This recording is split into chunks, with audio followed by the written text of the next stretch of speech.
Today we're going to look at the Marigny neighborhood, and we have a whole other field trip where we look closely at Frenchman Street. It's definitely one of the highlights of the neighborhood, but we'll look at some other parts of the neighborhood. I think the main thing in all of these neighborhoods is that they are neighborhoods. They're, actual neighborhoods where people live and have fun and have families and work, but they're all really distinctly New Orleans, and they all have a little bit of their own personality. No two neighborhoods are the same.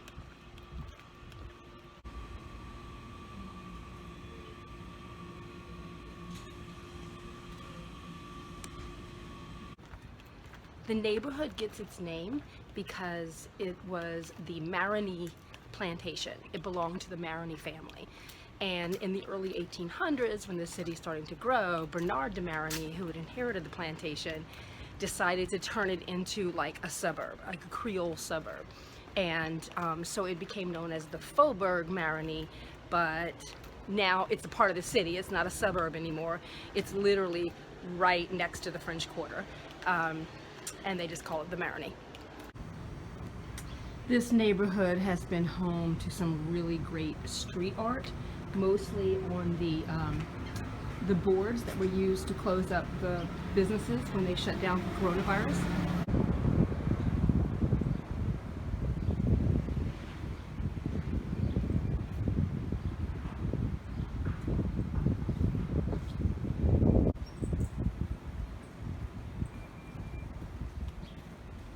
Six feet, y'all. I'm walking alongside Washington Square Park in the Marigny. It's much smaller than the one in New York City. And it's a nice little neighborhood park, but it's all closed up right now still because of the coronavirus. But usually you'd have a lot of people out here. There's some art in the park. Just a nice neighborhood park. Sticking my phone inside the gate so you can see the park.